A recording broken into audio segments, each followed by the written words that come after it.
when I was a kid, there was a shop called Easy Rider in Forest Road. I used to go there every day when I was a kid after school, and I just loved it. And I just thought, well, this is what I want to do for a living. And here I am, nearly 52.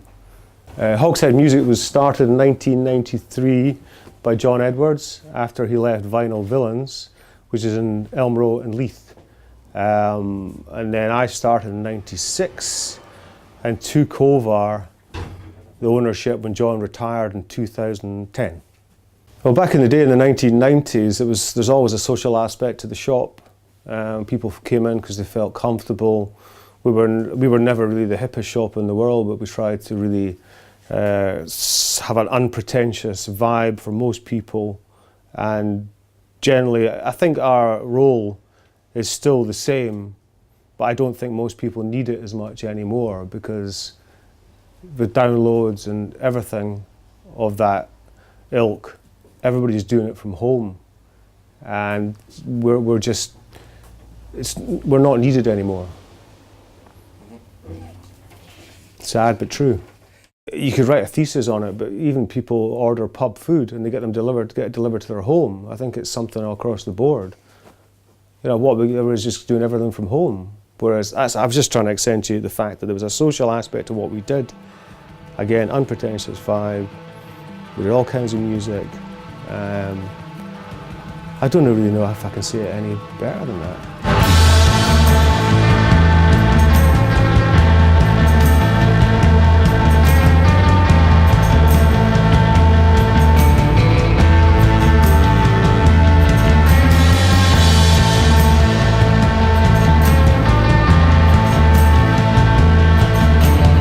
The local music scene we always try to get involved with, because we always help bands out, we always used to sell CDs.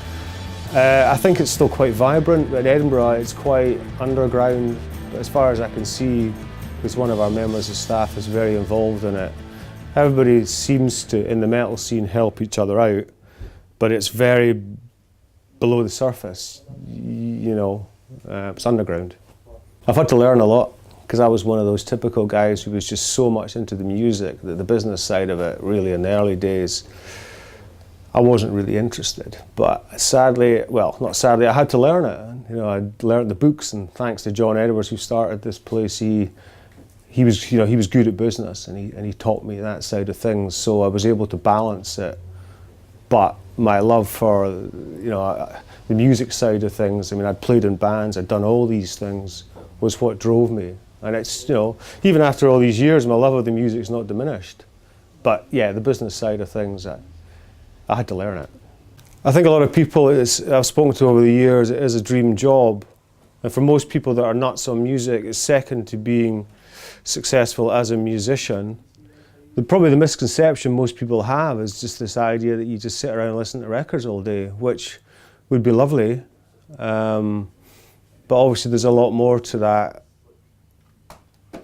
The knowledge and, you know, stuff that you just pick up over the years because you're interested. I mean, I always think our shop's been quite unique in the fact that we are a proper old school music shop, and this kind of environment, certainly for younger people, I don't know how comfortable they are with it, but I've always worked in this kind of environment, and we just try and keep it interesting. So you're trying to appeal to as many people as you can. But in this day and age, it's getting harder.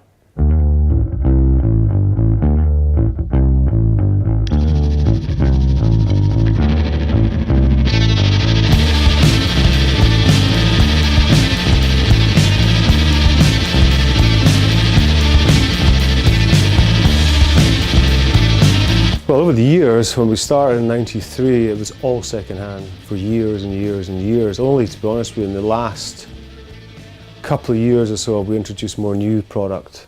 To be quite honest with you, one of the biggest problems we had was sourcing stock, because, you know, the lifeblood of a shop like this is second-hand, and the majority of people we would sell to, certainly nowadays, are between guys, and the odd female between 50 and 80. And the problem is, a lot of these people are sitting on huge collections and they weren't selling, so we had to introduce more new product in, because the media was telling everybody that vinyl was back, We live the reality on a day-to-day basis.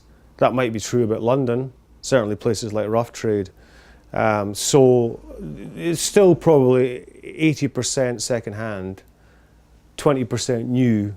But the new stuff that we brought in, like new indie releases, metal releases, they're slow to move. But the majority of shops in Edinburgh were second-hand because it gave you room.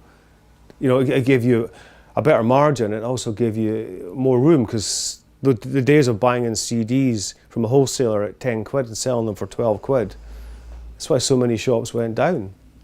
And that's why we didn't do Record Store Day. Yeah, the DVDs we've done for years and years, again, brings in another demographic of customer and film lovers. We tried to do a lot of world cinema, comedy, and just basically to attract as many different people as we could. So you know, in a business sense, you know, it makes a lot of sense. But this is another thing, and you know, in 2017, I think DVDs will be over by next year because, as I keep saying, why would you pay 25 quid for a box set when you can stream it for £1.80? And you know, everything's in the cloud. But it's been good fun doing the movies, and you know, and again, you got music fans and movie fans in one place. You know, we even thought about doing booze at one time, and I thought about calling it a good night in. I wish I had.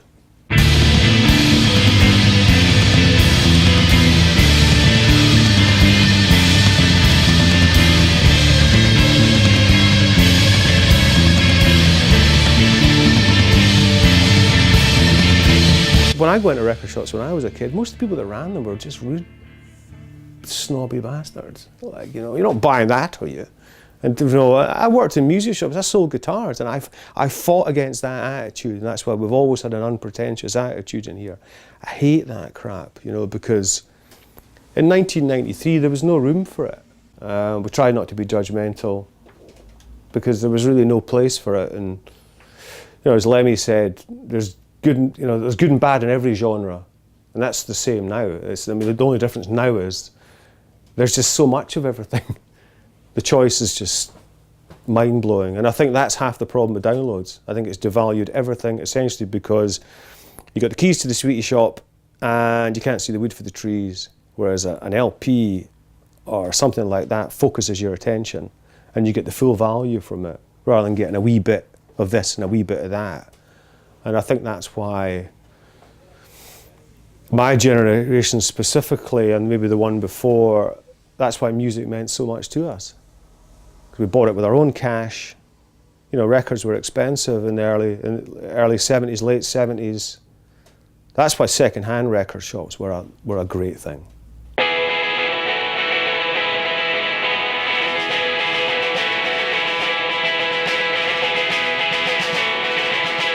differences worldwide would vanish if we were facing an alien threat from outside this world.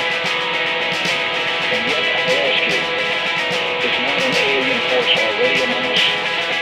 What could be more alien to the universal aspect? This idea of a vinyl resurgence. Now, most kids that we get in, funnily enough, tends to be girls, funnily enough, looking for good quality vinyl, classic titles, between 6 and 10 quid, in good condition. If we could source more stuff like that, we might still be open.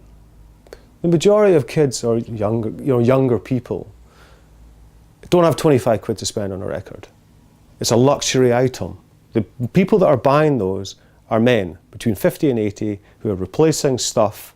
You know, why I don't understand why you would pay £40 for an album you had when you were a kid. Like, say, the Black Sabbath. We always think about the Black Sabbath back catalogue when I was buying it in, because you get the CD with it. It's 20 quid for each one. They sound amazing. Depends on what you play it on. But most people of the 50 to 80 group, you know, even younger people, they're not bothered if they get an 80s reissue. As long as it's in good condition, they can play it and enjoy it. And that's the difference, and that's the way it was for us when we were younger. When I used to go to that record shop I told you about, I mean, half the sleeves looked like they'd been eaten. But they were £1.49, considering a single was 65 pence. I'm talking late 70s, early 80s. So considering how much money you had, I worked in a cafe just down the road. It was my first job, just down from that second-hand store. So $1.49, get your Black Sabbath records or whatever. You got to know it, you got the full value of it.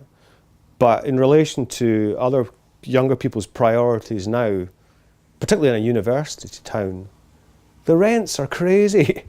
I don't know, maybe if I was 14 I'd be on Spotify. The nearest I had was home taping, which was going to kill the record industry. But I tell you, we loved it. It was great. You know, and we could go to a record fair or go out and, you know, your mate would tape his for you and you'd tape his and you go to each other's houses and, you know, just the whole buzz, the whole music thing was huge. You know, drool over the music press every week. I'm still like that. And I'm nearly 52 and thank goodness, to be quite honest with you, and I've got a few friends that are like that too.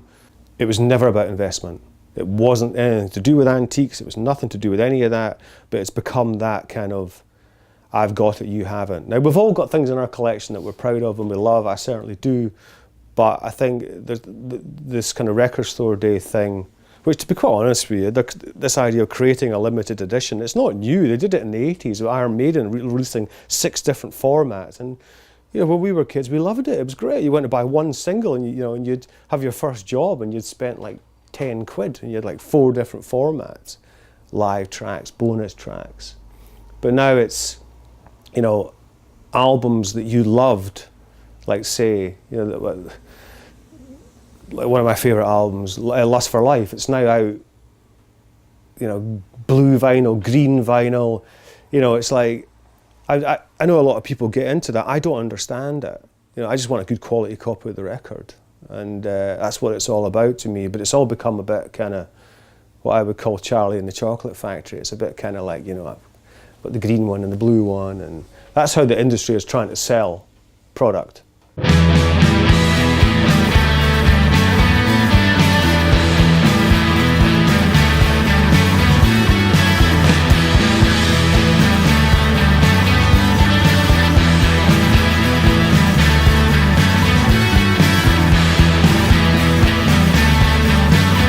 If I go into a gig and there's a band I really like, I've never heard of them, and they're selling a nice shiny piece of vinyl for 10 quid, even 15 quid, I'd rather buy that than a t-shirt. You got to hold me back, I'd be right in there. And it's a nice thing to have, because most bands are like travelling salesmen now. It's the only way they can make any money. And the majority of them hate Spotify. However, it's got to the point now the majority of them need Spotify. So it's gone that way, which is so odd.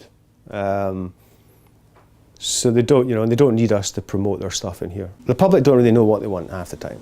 And I think CDs will be popular again 5-6 years. Vinyl, at the moment, it's sitting steady, but I think it says a lot when you look at, I mean, places like FOP, it's a great wee shop, you know, obviously owned by HMV, they've got the buying power to sit on all that kind of stock, you know. But the fact that the HMV that I worked in as an album buyer in the 80s, where we used to do 20 grand on a Saturday, it's tucked away in Leith, in a far corner of Ocean Terminal. They're selling mugs, all that sort of stuff to survive. I'd be sad to see them go, because I still like going to record shops. I miss it, you know, I used to love going to, you know, if you went to France on holiday or Spain, you'd find these wee record shops tucked away, and it was great. But it's just too hard for most of these wee shops to survive, unless they're hobby shops, which would be nice, but then again, what's the point in that? It is sad that we're going. I'd like to have got a few more years out of it, but we've got to face the facts, and Spotify basically has, that was illegal when I was a kid. You know, I'm not getting on my soapbox about it. We accepted it. But if you think about all the fuss people made about Napster, I mean, it's laughable. But, you know, it's happened. It's affecting us now. But a lot of shops shut 7 years ago. So we've managed to keep going this long. So we're leaving the shop as a success, lots of good memories, and lots of good memories in other people's minds that, you know, that we've come into contact over the years. So, you You know, that's a cool thing, I think. When